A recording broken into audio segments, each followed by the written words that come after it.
बिस्मिल्लाहिर्रहमानिर्रहीम। अस्सलाम वालेकुम फ्रेंड्स, कैसे हैं आप सब लोग। उम्मीद करता हूँ आप सब लोग खैर खैरियत से होंगे। मैं हूं शेख अब्बास और आप देख रहे हैं मेरा यूट्यूब चैनल। तो फ्रेंड्स, आज हम एक और डेयरी फार्म पे मौजूद हैं। उनके ऑनर हमारे साथ हैं, उनसे आपकी मुलाकात करवाते हैं और उनसे पूछते हैं कि ये काम करते हुए कितना अरसा हो गया। अस्सलाम वालेकुम सर जी। अस्सलाम। क्या हाल चाल है सर, ठीक हो जी अल्हम्दुलिल्लाह। सर, सब तो पहले तो अपना नाम और अपने फार्म की लोकेशन है। जी मेरा नाम जी मोहम्मद सुहेल फैसल है माशाल्लाह। ਤੇ ਅਲ ਫੈਸਲ ਡੇਰੀ ਫਾਰਮ ਹੈ ਸਾਡਾ, ਉਹ ਨਾਂ ਤੋਂ ਰਜਿਸਟਰਡ ਹੈ ਸਾਡਾ ਫਾਰਮ। ठीक हो गया। ਔਰ 2017 ਤੋਂ ਮੈਂ ਇਹ ਕੰਮ ਸਟਾਰਟ ਕੀਤਾ ਸੀ। ठीक है ਤੇ ਜਿਹੜਾ ਸਟਿਲ ਹਾਲ ਤੱਕ ਜਾਰੀ ਹੈ। सर, अपने फार्म की लोकेशन की है। ਲੋਕੇਸ਼ਨ ਆਏਗੀ ਅਗਰ ਤੁਸੀਂ ਠੱਟਾ ਸਾਦਕਾਬਾਦ ਆਏਗਾ ठीक है ਜਾਂ 136 ਟਨਾ। ਇਹ ਅਗਰ ਤੁਸੀਂ ਸਰਚ ਕਰੋਗੇ ਨਾ, जी। ਇਹ ਦੋ ਆਪਸ਼ਨ ਆਣਗੇ ਤੁਹਾਡੇ ਕੋਲ। ठीक हो गया। ठीक है तो सर 8 साल च इस काम ਨੂੰ कैसा समझिया तुसी। ਬਰਕਤ ਵਾਲਾ ਕੰਮ ਹੈ ਜੀ, ਲੇਕਿਨ ਇਹਦੇ ਚ ਬਹੁਤ ਸੇ ਮਸਾਇਲ ਨੇ। ਅਗਰ ਤੁਸੀਂ ਮਿਲਕਿੰਗ ਦਾ ਕੰਮ ਕਰੋਗੇ ਤੇ ਮਿਲਕ ਦਾ ਉਹ ਰੇਟ ਕੋਈ ਨਹੀਂ, ਉਹਦੇ ਵਿੱਚ ਵੀ ਬਹੁਤ ਸੇ ਅੱਗੇ ਲੰਬੀ ਡਿਬੇਟ ਹੋ ਜਾਏਗੀ। ठीक है ਉਹਦੇ ਚ ਇਹ ਹੈ ਕਿ ਫਾਰਮਰ ਨੂੰ ਜਿਹੜਾ ਦੁੱਧ ਦੀ ਕਾਸਟ ਹੈ ਨਾ ਬਹੁਤ ਜ਼ਿਆਦਾ ਪੈਂਦੀ ਹੈ। ठीक है ਤੇ ਉਹਦੇ ਵਿੱਚ ਖੁਸ਼ਕ ਦੁੱਧ ਜਿਹੜਾ ਆਂਦਾ ਹੈ ਉਹ ਈਰਾਨ ਦੇ ਵਿੱਚ ਸਮਗਲ ਹੋ ਕੇ जी जी जी ਅਕਸਰ ਦੁੱਧੀ ਹਜ਼ਰਾਤ ਜਿਹੜੇ ਨੇ ਉਹ ਸਾਡੇ ਕੋਲ ਜਿਹੜਾ ਦੁੱਧ 100 ਲੀਟਰ ਲੈ ਕੇ ਜਾਂਦੇ ਨੇ, तो सुक्का दुध ਉਹਦੇ ਵਿੱਚ ਸ਼ਾਮਲ ਕਰਕੇ ਤੇ ਉਸ ਦੁੱਧ ਨੂੰ ਬਹੁਤ ਜ਼ਿਆਦਾ ਬਣਾ ਲੈਂਦੇ ਨੇ। ਮਤਲਬ ਸਾਡੇ ਕੋਲ 100 ਲੀਟਰ ਲੈ ਗਏ ਨੇ ਤੇ ਉਹ ਅੱਗੇ ਜਾ ਕੇ ਸੇਲ 400 ਲੀਟਰ ਦੀ ਕਰਦੇ ਨੇ। ਉਹ 300 ਲੀਟਰ ਆਪਣੇ ਕੋਲ ਜਿਹੜਾ ਉਹ ਸੁੱਕਾ ਦੁੱਧ ਉਹਨੂੰ ਬਣਾ ਕੇ ਉਹਨੂੰ ਐਡ ਕਰ ਲੈਂਦੇ ਨੇ। ਇਸ ਵਾਸਤੇ ਫਾਰਮਰ ਜਿਹੜਾ ਡੇਰੀ ਫਾਰਮਰ ਜਿਹੜਾ ਉਹ ਬਹੁਤ ਪਿੱਛੇ ਜਾ ਰਿਹਾ। ਤੇ ਸਰ, ਜਿਹੜਾ ਅੱਜ ਕੱਲ ਅਸੀਂ ਦੇਖ ਰਹੇ ਹਾਂ ਸਾਡੇ ਜਿਹੜੇ ਵੀਵਰਸ ਨੇ ਉਹ ਕਾਫੀ ਸਾਰੇ ਸਾਡੇ ਤੁਹਾਡੇ ਜੈਸੇ ਹੋਰ ਜਿਹੜੇ ਫਾਰਮਰ ਹਜ਼ਰਾਤ ਨੇ, ਉਹਨਾਂ ਦੀਆਂ ਵੀਡੀਓ ਵੇਖ ਕੇ ਸਾਡੇ ਵੀਵਰਸ ਉਹਨਾਂ ਦੀ ਵੀਡੀਓ ਦੇ ਨੀਚੇ ਕਮੈਂਟ ਕਰਦੇ ਨੇ कि डेयरी फार्मिंग तो बेहतर काम जड़ा ना वो काटू वाले जानवर दा। ते ਤੁਹਾਡਾ ਕੀ ਤਜਰਬਾ 7 ਸਾਲ ਦਾ, ਤੁਹਾਨੂੰ ਕਿਹਦਾ ਉਹ ਕੰਮ ਲੱਗਦਾ। ਇਹ ਫੈਟਨਿੰਗ ਵਾਲਾ ਕੰਮ ਟੋਟਲੀ ਡਿਫਰੈਂਟ ਹੈ। ਫੈਟਨਿੰਗ ਵਾਲੇ ਕੰਮ ਦੇ ਵਿੱਚ ਮਸਾਇਲ ਕੰਮ ਨੇ। ਠੀਕ ਹੈ ਕਿ ਤੁਸੀਂ ਸਵੇਰ ਉਹਨਾਂ ਨੂੰ ਚਾਰਾ ਪਾਣਾ ਹੈ ਤੇ ਸ਼ਾਮ ਨੂੰ ਤੁਸੀਂ ਉਹਨੂੰ ਚਾਰਾ ਪਾਣਾ ਹੈ। ਸਹੀ ਹੈ। ਠੀਕ ਹੈ ਨਾ, ਉਹਦੇ ਵਿੱਚ ਮਿਲਕਿੰਗ ਨਹੀਂ ਆ ਜਾਂਦੀ, ਉਹਦੇ ਚ ਤੁਹਾਡੀ ਐਫਰਟ ਕਮ ਹੋ ਜਾਂਦੀ ਹੈ। ਠੀਕ ਹੈ। ਅਗਰ ਤੁਸੀਂ ਮਿਲਕ ਵਾਲਾ ਜਿਹੜਾ ਜਾਨਵਰ ਤੁਹਾਡੇ ਕੋਲ, ਤੁਸੀਂ ਉਹਦੀ ਸਵੇਰ ਸ਼ਾਮ ਮਿਲਕਿੰਗ ਵੀ ਕਰਨੀ ਹੈ। ਜੀ ਜੀ ਉਹਦੇ ਚ ਮਸਾਇਲ ਨੇ, ਫਿਰ ਮਿਸਟੈਟਸ ਆ ਜਾਂਦੀ ਹੈ, ਦੁੱਧ ਅੱਗੇ ਖਪਤ ਨਾ ਹੋਣੀ ਜਾਂ ਦੁੱਧ ਅੱਗੇ ਚੱਲਣਾ ਨਾ, ਖੁਸ਼ਕ ਦੁੱਧ ਦੀ ਵਜ੍ਹਾ ਤੋਂ। ਤੇ ਫਿਰ ਕੰਪਨੀਆਂ ਜਿਹੜੀਆਂ ਨੇ, ਜਿਹੜੇ ਸਾਡੇ ਕੋਲ ਮਲਟੀਨੈਸ਼ਨਲ ਕੰਪਨੀਆਂ ਨੇ, ਮਸਲ ਨੈਸਲੇ ਹੈ, ਐਂਗਰੋ ਹੈ ਜਾਂ ਦੂਸਰੀਆਂ ਨੇ, ਉਹ ਸਾਨੂੰ ਮਤਲੂਬਾ ਰੇਟ ਨਹੀਂ ਦਿੰਦੀਆਂ। ਜਿਹੜੇ ਦੁੱਧ ਵਾਫਰ ਮਿਕਦਾਰ ਦੇ ਵਿੱਚ ਹੁੰਦੇ ਨਾਲ ਫਿਰ ਦੁੱਧ ਹੀ ਸਾਨੂੰ ਪਰੇਸ਼ਾਨ ਕਰਦੇ ਨੇ। ਇਸ ਬਨਿਸਬਤ ਡੇਰੀ ਫਾਰਮਿੰਗ ਦੇ ਜਿਹੜਾ ਫੈਟਨਿੰਗ ਵਾਲਾ ਕੰਮ ਹੈ ਉਹ ਥੋੜਾ ਜਿਹਾ ਈਜ਼ੀ ਹੈ। ਇਸ ਵਾਸਤੇ ਲੋਕ ਉਹਦੀ ਤਰਫ ਜ਼ਿਆਦਾ ਜਾ ਰਹੇ ਨੇ। ਲੇਕਿਨ ਅੱਜ ਕੱਲ ਥੋੜਾ ਜਿਹਾ ਰੇਟ ਵੀ ਬਿਹਤਰ ਹੈ ਜਾਨਵਰਾਂ ਦਾ, ਲੇਕਿਨ ਮਾੜਾ ਕੰਮ ਡੇਰੀ ਵਾਲਾ ਵੀ ਨਹੀਂ ਹੈਗਾ।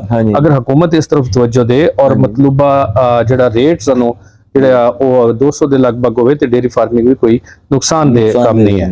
ਠੀਕ ਹੋ ਗਿਆ। ਯਾਨੀ ਕਿ ਤੁਹਾਡੇ ਕਹਿਣ ਦਾ ਮਕਸਦ ਹੈ ਸਿਰਫ ਦੁੱਧ ਦਾ ਰੇਟ ਜਿਹੜਾ ਨਾ ਉਹ ਇੰਦਾ ਅੱਛਾ ਹੋਣਾ ਚਾਹੀਦਾ, ਉਸ ਤੋਂ ਇਲਾਵਾ ਡੇਰੀ ਫਾਰਮਿੰਗ ਦਾ ਕੰਮ ਅੱਛਾ ਹੈ। ਹਾਂ, ਦੁੱਧ ਦਾ ਰੇਟ ਵੀ ਹੈ, ਉਹਦੇ ਵਿੱਚ ਫਿਰ ਕੋਈ ਚੈੱਕ ਐਂਡ ਬੈਲੈਂਸ ਕੋਈ ਨਹੀਂ ਹੈਗਾ। ਜੀ ਜੀ ਉਹਦੇ ਚ ਵੈਕਸੀਨੇਸ਼ਨ ਜਿਹੜੀਆਂ ਨੇ ਉਹ ਸਾਨੂੰ ਪ੍ਰੋਪਰ ਨਹੀਂ ਮਿਲਦੀਆਂ, ਅੱਛੀਆਂ ਨਹੀਂ ਮਿਲਦੀਆਂ। ਸਹੀ ਹੈ। ਉਹਦੇ ਵਿੱਚ ਫਿਰ ਬਾਕੀ ਦੂਸਰੇ ਲਵਾਜ਼ਮਾਤ ਜਿਹੜੇ ਨੇ ਉਹ ਬੜੇ ਮਹਿੰਗੇ ਨੇ, ਵੰਡਾ ਜਾਂ ਮੈਡੀਸਨ ਨੇ, ਉਹਨਾਂ ਦੇ ਰੇਟ ਬਹੁਤ ਜ਼ਿਆਦਾ ਹੋ ਗਏ ਨੇ। ਮਕਈ ਦਾ ਰੇਟ ਜਿਹੜਾ ਪਹਿਲੇ ਬਹੁਤ ਜ਼ਿਆਦਾ ਹੋ ਗਿਆ ਸੀ, ਹੁਣ ਤੱਕ ਥੋੜਾ ਘੱਟ ਹੈ, ਲੇਕਿਨ ਕੰਪਨੀ ਨੇ ਰੇਟ ਆਪਣੇ ਸਟਿਲ ਉਹੀ ਰੱਖੇ ਹੋਏ ਨੇ ਜਿਹੜੇ ਵੰਡੇ ਦੇ ਰੇਟ ਸੀ। ਸਹੀ ਹੈ। ਤੇ ਉਹਦੇ ਵਿੱਚ ਦੂਸਰੀਆਂ ਜਿਹੜੀਆਂ ਮਤਲਬ ਕਿ ਅਸੀਂ ਇਹਨਾਂ ਨੂੰ ਦਿੰਦੇ ਆ ਮਿਨਰਲਸ ਵਗੈਰਾ ਗਾਵਾਂ ਨੂੰ ਜਾਂ ਮੱਝਾਂ ਨੂੰ, ਵਾਈਟ ਗੋਲਡ ਹੈ ਜਾਂ ਬਾਈਪਾਸ ਫੈਟ ਹੈ ਜਾਂ DCP ਹੈ ਜਾਂ ਮਿੱਠਾ ਸੋਡਾ ਹੈ, ਮਤਲਬ ਕਿ ਸਾਈਲੇਜ ਹੈ। ਉਹ ਸਾਡੇ ਅਖਰਾਜਾਤ ਹਰ ਡੇ ਬਡੇ ਹਰ ਰੋਜ਼ ਵੱਧ ਰਹੇ ਨੇ ਔਰ ਸਾਡੀ ਜਿਹੜੀ ਮਿਲਕਿੰਗ ਕੈਪੈਸਿਟੀ ਹੈ ਉਹ ਕਮ ਹੋ ਰਹੀ ਹੈ ਔਰ ਹਰ ਫਾਰਮਰ ਜਿਹੜਾ ਉਹ ਇਹ ਸਾਰੇ ਲਵਾਜ਼ਮਤ ਪੂਰੇ ਨਹੀਂ ਕਰ ਸਕਦਾ, ਜਿਹਦੇ ਵਜ੍ਹਾ ਤੋਂ ਫਿਰ ਉਹ ਨੁਕਸਾਨ ਚ ਜਾਂਦਾ। ਬਿਲਕੁਲ। ਅੱਛਾ ਸਰ, ਦੂਸਰੀ ਤਰਫ ਅਸੀਂ ਇਹ ਦੇਖੀਏ ਕਿ ਜਿਹੜੀਆਂ ਗਾਈਆਂ ਨੇ, ਜਿਹੜੀਆਂ ਮਤਲਬ ਅੱਜ ਕੱਲ ਇੰਪੋਰਟਡ ਗਾਈਆਂ ਵੀ ਆ ਗਈਆਂ ਨੇ। ਜੀ ਠੀਕ ਹੈ ਜੀ ਜੀ। ਤੇ ਉਹਨਾਂ ਵੱਲ ਅਗਰ ਬੰਦਾ ਜਾਏ ਜਾਂ ਮਿਲਕ ਦੀ ਐਵਰੇਜ ਇੱਕ ਗਾਂ ਕੋਲੋਂ ਮੈਕਸਿਮਮ ਕਿੰਨੀ ਕੁ ਅੱਜ ਦੇ ਦੌਰ ਦੇ ਵਿੱਚ ਆਏ ਕਿ ਇੱਕ ਗਾਂ ਕੋਲੋਂ ਬੰਦਾ ਜਿਹੜਾ ਨਾ ਕੋਈ ਪ੍ਰੋਫਿਟ ਜਿਹੜਾ ਨਾ ਉਹ ਲੈ ਸਕੇ ਸਰ 20 ਐਸੀ ਰੇਟ 'ਚ।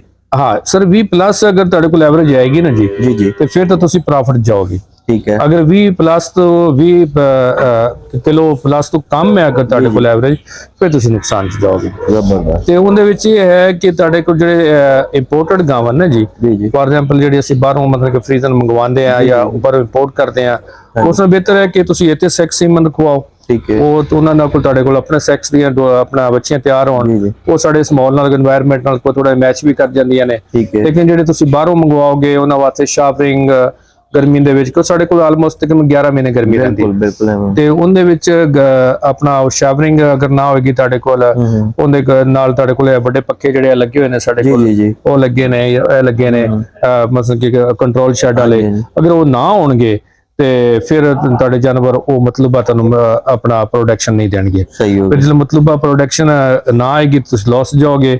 ਉਸ ਇਲਾਵਾ ਗਰਮੀ ਦੇ ਵਿੱਚ ਫਿਰ ਜਿਹੜੇ ਇੰਪੋਰਟਡ ਜਾਨਵਰ ਨੇ ਇਹ ਬਹੁਤ ਜ਼ਿਆਦਾ ਗਰਮੀ ਮਨਾਉਂਦੇ ਨੇ ਔਰ ਡੈਥ ਵੀ ਹੋ ਜਾਂਦੀ ਹੈ ਇਹਨਾਂ ਦੀ। ਅੱਛਾ ਸਰ, ਹੁਣ ਅਸੀਂ ਕੋਈ ਨਿਊ ਵੀਵਰਸ ਜਿਹੜੇ ਨੇ ਉਹਨਾਂ ਲਈ ਇੱਕ ਫੀਜ਼ੀਬਿਲਿਟੀ ਰਿਪੋਰਟ ਅਗਰ ਬਣਾਈਏ ਤੇ ਇੱਕ ਗਾਂ ਜਿਹੜੀ ਤੁਸੀਂ ਦੱਸ ਰਹੇ ਹੋ ਕਿ 20 ਕਿਲੋ ਦੁੱਧ ਜਿਹੜੀ ਦਿੰਦੀ ਹੈ, ਹਾਂਜੀ ਉਹ ਅਗਰ ਕੋਈ ਬੰਦਾ ਤਿਆਰ ਲਵੇ ਜਾਂ ਤਿਆਰ ਕਰਨਾ ਚਾਵੇ, ਪਹਿਲੇ ਤੇ ਇਹ ਦੱਸੋ ਕਿ ਵੀ ਤਿਆਰ ਗਾਂ ਲੈਣੀ ਚਾਹੀਦੀ ਹੈ ਜਾਂ ਵੱਛੀ ਲੈਣੀ ਚਾਹੀਦੀ ਹੈ? ਮੈਂ ਤਾਂ ਸਰ ਤਿਆਰ ਗਾਂ ਦੇ ਹੱਕ ਦੇ ਵਿੱਚ ਨਹੀਂ, ਕਿ ਤਿਆਰ ਗਾਂ ਜਿਹੜੀ ਹੈ ਉਹ ਰੋਬੋਟ 5 ਤੋਂ 6 ਲੱਖ ਰੁਪਏ ਦੀ ਮਿਲੇਗੀ ਤੁਹਾਨੂੰ, 30 ਪਲੱਸ ਮਿਲਕਿੰਗ ਵਾਲੀ ਨਾ, ਠੀਕ ਹੋ ਗਿਆ। 2530 ਲੀਟਰ ਤੇ ਜਾਂ 6 ਲੱਖ ਰੁਪਏ ਦੇ ਰਾਉਂਡ ਅਬਾਊਟ ਜਿਹੜੀ ਤੁਹਾਨੂੰ ਮਿਲੇਗੀ। तो हर बंदा अफोर्ड नहीं कर सकता। अच्छा सर, ਇਹ ਗਾਂ ਕਿਹੜੀ ਹੋਏਗੀ, ਮਤਲਬ ਫਰੀਜ਼ਨ ਹੋਏਗੀ? ਫਰੀਜ਼ਨ ਦੇ ਵਿੱਚ ਵੀ ਹੁਣ ਬਹੁਤ ਸੀ ਨਵੀਆਂ ਵੀ ਆ ਗਈਆਂ ਨੇ, ਮਤਲਬ ਕਿ ਘੇਰ ਆ ਗਈ ਹੈ, ਗਿਰਲੈਂਡੋ ਆ ਗਈ ਹੈ, ਠੀਕ ਹੈ, और मतलब कुछ दूसरियां भी आ गई ने जिन्हां च थोड़ी जी रेजिस्टेंस है, मुदाफियत है जिन्हां दे विच। ਤੇ ਲੇਕਿਨ ਜਿਹੜੀ ਜ਼ਿਆਦਾਤਰ ਫਰੀਜ਼ਨ ਚੱਲਦੀਆਂ ਜਿਹੜੀਆਂ ਅਰਾਊਂਡ ਅਬਾਊਟ 40 ਤੋਂ 50 ਲੀਟਰ ਦੁੱਧ ਦਿੰਦੀਆਂ, ਜਿਹੜੀ ਦਿੰਦੀਆਂ ਨੇ ਆਰਾਮ ਨਾਲ। ਲੇਕਿਨ ਉਹਨਾਂ ਦੇ ਜਿਹੜੇ ਅਗਰ ਕੋਈ ਨਵਾਂ ਪਰਚੇਜ਼ਰ, ਮਤਲਬ ਨਵਾਂ ਫਾਰਮਰ ਉਹਨਾਂ ਨੂੰ ਪਰਚੇਜ਼ ਕਰ ਰੱਖੇ ਕਰੇਗਾ ਤੇ ਫਿਰ ਉਹਦੇ ਚ ਮਤਲਬ ਉਹਦੇ ਕੋਲ ਰਿਜ਼ਲਟ ਨਹੀਂ ਲੈ ਸਕੇਗਾ। ਕਿਉਂ ਨਹੀਂ ਲੈ ਸਕੇਗਾ? ਕਿ ਉਹਨਾਂ ਨੇ ਉਹਦੇ ਬਾਰੇ ਚ ਇਲਮ ਨਹੀਂ ਹੋਣਾ। ਕਿਉਂ ਜਿਹੜੇ ਉਹ ਗਾਵਾਂ ਲੈਗਾ ਉਹਨਾਂ ਨੂੰ ਬਹੁਤ ਸਾਰੀ ਰਿਕੁਆਇਰਮੈਂਟ ਹੈ ਉਹਨਾਂ ਦੀ, ਮਤਲਬ ਕਿ ਸ਼ਾਵਰਿੰਗ, ਉਹਨਾਂ ਨੂੰ ਠੰਡਾ ਮਾਹੌਲ, ਚਿਲ ਮਾਹੌਲ ਚਾਹੀਦਾ ਹੈ, ਉਹਨਾਂ ਨੂੰ ਮਤਲਬ ਕਿ ਮਿਸਟੈਟਸ ਵਾਸਤੇ ਦੂਜੀਆਂ ਚੀਜ਼ਾਂ ਤੋਂ ਉਹਨਾਂ ਨੂੰ ਖਾਸਾ, ਉਹ ਨਾਜ਼ੁਕ ਗਾਵਾਂ ਨੇ ਸਮਝ ਕਰੋ, ਠੀਕ ਹੈ ਨਾ ਜੀ। ਤੇ ਉਹਨਾਂ ਕੋਲ ਤਾਂ ਮਤਲਬ ਤਜਰਬਾ ਨਾ ਹੋਣ ਦੀ ਵਜ੍ਹਾ ਤੋਂ ਫਿਰ ਉਹ ਨੁਕਸਾਨ ਜਾਣਾ। ਇਸ ਵਾਸਤੇ ਉਹਨਾਂ ਨੂੰ ਬਿਹਤਰ ਹੈ ਕਿ ਉਹ ਬੱਚੀਆਂ ਲੈਣ, ਉਹਨਾਂ ਨੂੰ ਥੋੜਾ ਤਜਰਬਾ ਹਾਸਲ ਕਰਨ, ਉਸ ਤੋਂ ਬਾਅਦ ਫਿਰ ਉਹਨੂੰ ਡੇ ਬਡੇ ਉਹਨੂੰ ਜਾਂ ਹਰ ਸਾਲ ਉਹਨੂੰ ਵਧਾਉਂਦੇ ਰਹਿਣ। ਠੀਕ ਹੋ ਗਿਆ ਸਰ। ਕਿਹੜੀ ਉਮਰ ਚ ਬੱਚੀ ਲੈਣੀ ਚਾਹੀਦੀ ਹੈ ਔਰ ਮੈਕਸਿਮਮ ਕਿੰਨੇ ਤੱਕ ਦੀ ਉਹ ਉਸ ਟਾਈਮ ਆ ਜਾਏਗੀ? ਮਸਲ ਕਿ ਬੱਚੀ ਦੇ ਵਿੱਚ ਉਹ ਇੱਥੋਂ ਤੁਹਾਨੂੰ ਆਮ ਤਾਂ ਜਦੋਂ ਬੱਚੀਆਂ ਜਿਹੜੀਆਂ ਮਿਲਣਗੀਆਂ ਨਾ, ਉਹ ਤਾਂ ਤੁਹਾਨੂੰ ਮਿਲਣਗੀਆਂ ਤਕਰੀਬਨ ਜਿਹੜੀਆਂ ਨੇ ਉਹ ਬਸ ਮਿਕਸ ਮਿਲਣਗੀਆਂ। ਇਹ ਨਹੀਂ ਹੋ ਸਕਦਾ ਕਿ ਤੁਹਾਨੂੰ ਪਿਓਰ ਬੱਚੀ ਤੁਹਾਨੂੰ ਨਾ ਉਹ ਮਿਲ ਜਾਏ। ਪਿਓਰ ਬੱਚੀ ਅੱਛੇ ਪ੍ਰੋਗਰੈਸਿਵ ਫਾਰਮਰਾਂ ਕੋਲ ਮਿਲਦੀ ਹੈ ਤੇ ਉਹ ਫਿਰ ਉਹਦੇ ਚ ਤੁਸੀਂ ਤੇ ਅਫੋਰਡ ਕਰਦੇ ਹੋ ਜਿੰਨਾ ਉਸ ਹਿਸਾਬ ਨਾਲ ਲੈ ਲਓ। ਮਤਲਬ ਕਿ ਅਗਰ ਤੁਸੀਂ ਆਪਣਾ ਸਾਲ ਦੀ ਲੈਣਾ ਚਾਹੋ ਤਾਂ ਸਾਲ ਦੀ ਵੀ ਦਿੰਦੇ ਨੇ, ਅਗਰ ਤੁਸੀਂ 2 ਸਾਲ ਦੀ ਲੈਣਾ ਚਾਹੋ 2 ਸਾਲ ਦੀ ਵੀ ਦਿੰਦੇ ਨੇ, ਅਗਰ ਤੁਸੀਂ ਕੋਈ 15-20 ਦਿਨ ਦੀਆਂ ਜਾਂ ਮਹੀਨੇ ਦੀਆਂ ਲੈਣਾ ਚਾਹੋ ਉਹ ਵੀ ਮਿਲਦੀਆਂ ਨੇ। ਉਹ ਫਿਰ ਤੁਸੀਂ ਆਪਣੇ ਹਿਸਾਬ ਨਾਲ ਬਿਹਤਰ ਕਿਹੜੀ ਹੈ, ਕਿਹੜੀ ਉਮਰ ਚ ਲੈਣੀ ਚਾਹੀਦੀ? ਕੱਚੀ ਹੋਵੇ ਤੇ ਤਕਰੀਬਨ ਸਾਲ ਸਵਾ ਸਾਲ ਦੀ ਬੱਚੀ ਹੋਵੇ, ठीक है, ਜਿਹੜੀ ਆਂधी ਸੈਮੀਨੇਸ਼ਨ ਜਨ ਸੀਮਨ ਹੋ ਜਾਏ, ਸੈਮੀਨੇਸ਼ਨ ਹੋ ਜਾਏ ਔਰ ਉਹ ਅੱਛੀ ਗਾਂ ਬਣ ਜਾਏ ਤੁਹਾਡੇ ਕੋਲ, ਉਹ ਤੁਹਾਨੂੰ ਪ੍ਰੋਫਿਟ ਦੇਗੀ। ਬਨਸਬਤ ਇਸ ਦੇ ਕਿ ਤੁਸੀਂ ਕੋਈ ਪੱਕੀ ਬੱਚੀ ਲੈ ਕੇ ਆਓ ਜਿਹੜੀ ਦੋਂਦੀ ਹੋ ਚੁੱਕੀ ਹੋਵੇ ਜਾਂ ਚੋਗੀ ਹੋ ਚੁੱਕੀ ਹੋਵੇ, ਉਹਦੇ ਅੱਗੇ ਠਹਿਰਨ ਦੇ ਚਾਂਸਸ ਕਮ ਹੋ ਜਾਂਦੇ ਨੇ, ਮੇਰਾ ਜ਼ਾਤੀ ਖਿਆਲ। ਬਿਲਕੁਲ। ਔਰ ਦੂਸਰਾ ਤੁਹਾਡੇ ਖਿਆਲ ਨਾਲ ਹੈ ਕਿ ਮਤਲਬ ਅਗਰ ਬੱਚੀਆਂ ਲਿਆ ਕੇ ਤਿਆਰ ਕੀਤੀਆਂ ਜਾਣਗੀਆਂ ਤੇ ਉਹ ਕੁਝ ਕਾਸਟ ਚ ਵੀ ਸਸਤੀਆਂ ਪੈਣਗੀਆਂ? ਕਾਸਟ ਵੀ ਸਸਤੀਆਂ ਪੈਣਗੀਆਂ, ਫਿਰ ਤਜਰਬਾ ਵੀ ਹੋ ਜਾਏਗਾ ਉਹਨਾਂ ਦਾ। ਕਿਉਂਕਿ ਤੁਸੀਂ ਨਏ ਗਾਇ ਲੈ ਕੇ ਆਉਂਦੇ ਹੋ, ਤੁਹਾਨੂੰ ਉਹਦੇ ਮਸਾਇਲ ਦਾ ਨਹੀਂ ਪਤਾ ਵੀ ਉਹ ਕੀ ਕੁਝ ਕਰੇਗੀ, ਉਹਦੇ ਰਿਕੁਆਇਰਮੈਂਟਸ ਕੀ ਨੇ, ਉਹਨੂੰ ਸ਼ਾਵਰਿੰਗ ਕਿਸ ਤਰ੍ਹਾਂ ਕਰਨੀ ਹੈ, ਉਹਦੀ ਮਿਲਕਿੰਗ ਕਿੰਨੇ ਟਾਈਮ ਕਰਨੀ ਹੈ। ਉਹਦਾ ਪ੍ਰੋਗਰੈਸਿਵ ਫਾਰਮਰ ਤਾਂ 3 ਟਾਈਮ ਮਿਲਕਿੰਗ ਕਰਦੇ ਨੇ, ਉਸ ਤੋਂ ਬਾਅਦ ਹਰ 8 ਘੰਟੇ ਤੋਂ ਬਾਅਦ ਮਿਲਕਿੰਗ ਕਰਦੇ ਨੇ, ਅਰਾਊਂਡ 8 ਤੋਂ 10 ਘੰਟੇ ਬਾਅਦ ਨਾ। ਬਿਲਕੁਲ। ਤੇ ਉਹਨੂੰ ਨਹੀਂ ਜੀ ਪਤਾ, ਅਗਰ ਉਹ ਮਿਲਕਿੰਗ ਟਾਈਮ ਤੇ ਨਾ ਕਰੇਗਾ ਤਾਂ ਉਹਨਾਂ ਦੀ ਸਟੇਟਸ ਹੋ ਜਾਏਗੀ, ਮਿਸਟੇਟਸ ਹੋ ਕੇ ਤਾਂ ਉਹਨਾਂ ਦਾ ਵਾਨਾ ਖਰਾਬ ਹੋ ਜਾਏਗਾ, ਵਾਨਾ ਖਰਾਬ ਹੈ ਤਾਂ ਤੁਹਾਡੀ ਗਾਇ ਜਿਹੜੀ ਉਹ ਜ਼ੀਰੋ ਹੈ।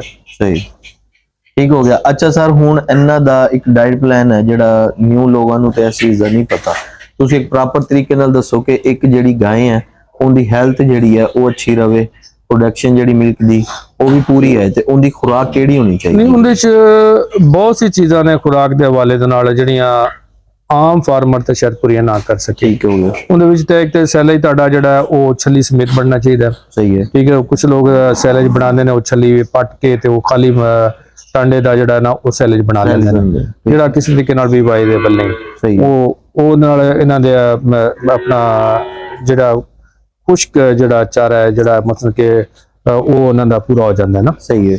ਤੇ ਉਸ ਤੋਂ ਬਾਅਦ ਇਹਨਾਂ ਦੇ ਬਾਕੀ ਲਵਾਜ਼ਮਾਤ ਵੀ ਨੇ, ਜਿਸ ਤਰ੍ਹਾਂ ਕਿ ਤੁਸੀਂ ਕਹਿ ਲਓ DCP ਹੈ, ਬਾਈਪਾਸ ਫੈਟ ਹੈ, ਉਹਦੇ ਚ ਪ੍ਰੋਪਰ ਵੈਕਸੀਨੇਸ਼ਨ ਹੈ, ਉਹਦੇ ਚ ਵਾਈਟ ਗੋਲਡ ਵਗੈਰਾ ਮਿਨਰਲਸ ਨੇ ਤਾਂ ਕਿ ਪ੍ਰੋਪਰ ਹੀਟ ਦੇ ਵਿੱਚ ਆਣ, ਤੇ ਉਸ ਤੋਂ ਬਾਅਦ ਫਿਰ ਉਹਨਾਂ ਨੇ ਇਹਨਾਂ ਦਾ ਠਹਿਰਨ ਦਾ ਵੀ ਡਿਊਰੇਸ਼ਨ ਜਿਹੜਾ ਨਾ ਉਹ ਆਪਣਾ ਮਸਲ ਕਿ ਸੀਮਨ ਕਰਵਾਇਆ ਤੁਸੀਂ ਜੀ ਤੇ 21 ਦਿਨ ਬਾਅਦ ਦੁਬਾਰਾ ਬੋਲ ਪੈਣ, ਇਹ ਵੀ ਫਾਰਮਰ ਦਾ ਬੜਾ ਨੁਕਸਾਨ ਹੈ। ਅੱਛਾ। ਪਰ ਬਾਅਦ ਟਾਈਮ ਇਹ ਹੁੰਦਾ ਕਿ ਕਈ ਗਾਏ ਜਿਹੜੀਆਂ ਨੇ ਉਹ ਸਾਲ ਹੀਟ ਚ ਹੀ ਨਹੀਂ ਆਉਂਦੀਆਂ, ਸਹੀ ਉਹਨਾਂ ਦਾ ਮਤਲਬ ਉਹ ਜਿਹੜਾ ਰਿਕੁਆਇਰਮੈਂਟ ਪੂਰੀ ਨਹੀਂ ਹੋਈ ਹੁੰਦੀ, ਉਹ ਹੀਟ ਚ ਆਉਂਦੀਆਂ ਨਹੀਂ। ਸਹੀ। ਇਸ ਵਾਸਤੇ ਫਿਰ ਤੁਸੀਂ ਉਹ ਸਾਰੀਆਂ ਚੀਜ਼ਾਂ ਨੂੰ ਜਿਹੜੇ ਕਰਦੇ ਹੋ ਤੇ ਫਿਰ ਉਹ ਬਹੁਤ ਜ਼ਿਆਦਾ ਕਾਸਟ ਪੈ ਜਾਂਦੀ ਹੈ। ਫਿਰ ਅਕਸਰ ਫਾਰਮਰ ਇਸ ਤੋਂ ਘਬਰਾ ਜਾਂਦੇ ਨੇ, ਜਿਵੇਂ ਮਿਨਰਲਸ ਪਾਣ, ਉਹਨਾਂ ਨੂੰ ਬਾਈਪਾਸ ਫੈਟ ਪਾਣ, ਉਹਨਾਂ ਨੂੰ DCP ਪਾਣ, ਉਹਨਾਂ ਨੂੰ ਮਿੱਠਾ ਸੋਡਾ ਪਾਣ, ਉਹਨਾਂ ਨੂੰ ਸੈਲਜ ਪਾਣ, ਜੀ ਜੀ ਲੇਬਰ ਦੇ ਚਾਰजेस, ਉਸ ਤੋਂ ਬਾਅਦ ਤੁਹਾਡੀ ਇਲੈਕਟ੍ਰਿਸਿਟੀ ਵਗੈਰਾ ਵਗੈਰਾ, ਉਹ ਸਾਰੀ ਚੀਜ਼ਾਂ ਜਿਹੜੇ ਆਉਂਦੀਆਂ ਨੇ ਤੇ ਫਿਰ ਫਾਰਮਰ ਵਿਚਾਰਾ ਉਹਨੂੰ ਕੈਲਕੂਲੇਟ ਕਰਦਾ ਹੈ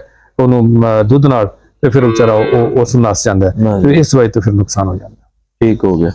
ਅੱਛਾ ਸਰ, ਹੁਣ ਲਾਸਟ ਤੇ ਤੁਹਾਡੇ ਕੋਲ ਇੱਕ ਸਵਾਲ ਕਰਦੇ ਆ, ਡੇਰੀ ਫਾਰਮਿੰਗ ਦਾ ਇੱਕ ਜਿਹੜਾ ਕਾਮਯਾਬ ਡੇਰੀ ਫਾਰਮਿੰਗ ਹੈ ਉਹਦੇ ਬਾਰੇ ਤੁਸੀਂ ਆਪਣਾ ਕੋਈ ਰਾਏ ਦੇਣਾ ਚਾਹੋ, ਕੋਈ ਮਸ਼ਵਰਾ ਦੇਣਾ ਚਾਹੋ, ਬਿਲਕੁਲ ਨਿਊ ਵੀਵਰਸ ਜਿਹੜੇ ਆ ਕੰਮ ਸਟਾਰਟ ਕਰਨਾ ਚਾਹੁੰਦੇ ਨੇ ਉਹਨਾਂ ਨੂੰ, ਕਿ ਬਈ ਕਿੱਥੋਂ ਸਟਾਰਟ ਕਰਨ, ਕਿੰਨੇ ਪੈਮਾਨੇ ਤੋਂ ਸਟਾਰਟ ਕਰਨ, ਇਹ ਤੁਸੀਂ ਆਪਣੀ ਤਰਫੋਂ ਤੋਂ ਕੋਈ ਉਹਨਾਂ ਨੂੰ ਮਸ਼ਵਰਾ ਦਿਓ। ਮੈਂ ਤੇ ਇਹ ਕਹਾਂਗਾ ਕਿ ਇੱਕ ਉਹਦੀ ਸਭ ਤੋਂ ਵੱਡਾ ਪ੍ਰੋਬਲਮ ਜਿਹੜਾ ਨਾ ਇਹਦੇ ਚ ਹੈ ਲੇਬਰ ਪ੍ਰੋਬਲਮਸ, ਸਹੀ ਠੀਕ ਹੈ ਨਾ ਜੀ। ਉਹਦੇ ਚ ਕਿਉਂ ਸਾਡੇ ਕੋਲ ਜਿਹੜੀ ਇੱਥੇ ਇਹਦੀ ਆਪਣਾ ਡੇਰੀ ਫਾਰਮ ਦੀ ਲੇਬਰ ਹੈ ਉਹ ਪੜ੍ਹੀ ਲਿਖੀ ਨਹੀਂ ਹੁੰਦੀ, ਬਿਲਕੁਲ ਉਹਨਾਂ ਨੂੰ ਸਮਝਾਉਣਾ ਬੜਾ ਮੁਸ਼ਕਲ ਕੰਮ ਹੁੰਦਾ ਹੈ।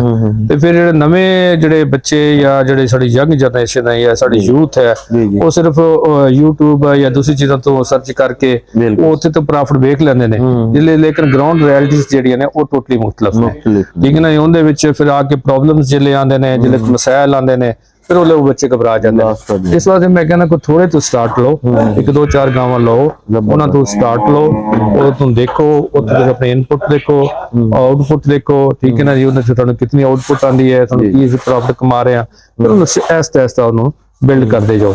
ਤੇ ਯਕਦਮ ਅਗਰ ਤੁਸੀਂ ਇਤਨਾ ਖਰਚਾ ਕਰਕੇ ਅਗਰ ਤੁਸੀਂ ਕੰਮ ਕਰੋਗੇ ਤੇ ਸ਼ਾਇਦ ਉਹ ਤੁਹਾਡੇ ਮਾਫਕ ਨਾ ਆਵੇ ਜਾਂ ਤੁਹਾਨੂੰ ਤੁਸੀਂ ਮਤਲੂਬਾ ਰਿਜ਼ਲਟ ਨਾ ਲੈ ਸਕੋ। यानी कि ਤੁਹਾਡੇ ਕਹਿਣ ਦਾ ਮਕਸਦ ਹੈ ਕਿ ਕੋਈ ਵੀ ਭਾਈ ਹੈ ਇੱਕ ਤਾਂ ਕਮ ਪੈਮਾਨੇ ਤੋਂ ਕੰਮ ਸਟਾर्ट करे, दूसरा मतलब काम कोशिश करे कि खुद भी करना जानता होवे। ਹਾਂ, ਖੁਦ ਵੀ ਉਹਨੂੰ ਪਤਾ ਹੋਣਾ ਚਾਹੀਦਾ ਹੈ। ਫਿਰ ਖੁਦ ਪਤਾ ਚੱਲ ਵੀ ਜਾਂਦਾ ਜਦੋਂ ਤੁਸੀਂ ਕਿਸੇ ਵੀ ਚੀਜ਼ ਦੇ ਵਿੱਚ ਉਹ ਦਰਿਆ ਛਾਲ ਮਾਰਦੇ ਹੋ, ਗਹਿਰਾਈ ਦਾ ਤੁਹਾਨੂੰ ਪਤਾ ਚੱਲ ਜਾਂਦਾ ਹੈ। ਤੇ ਉਹਦੇ ਚ ਇਹ ਹੈ ਕਿ ਜਦੋਂ ਤੁਸੀਂ ਖੁਦ ਇਨਵੋਲਵ ਹੋਗੇ ਤੁਹਾਨੂੰ ਪਤਾ ਚੱਲ ਜਾਏਗਾ ਇਹਨੂੰ ਕਿਹੜੀ ਬਿਮਾਰੀ ਹੈ, ਕੀ ਚੀਜ਼ ਹੈ, ਕੀ ਨਹੀਂ।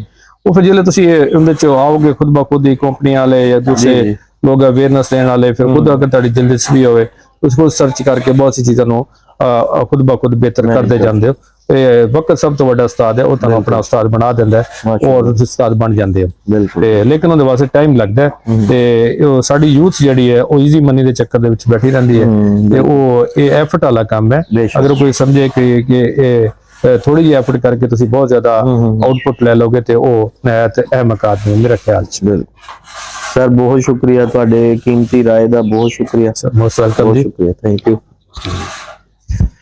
जी। तो फ्रेंड्स ये थी आज की वीडियो, उम्मीद करते हैं आपको आज की वीडियो अच्छी लगी होगी। इंशाल्लाह नेक्स्ट वीडियो में आपके साथ मुलाकात करेंगे, तब तक अपने दोस्त शेख अब्बास को दीजिए इजाजत। अल्लाह हाफिज।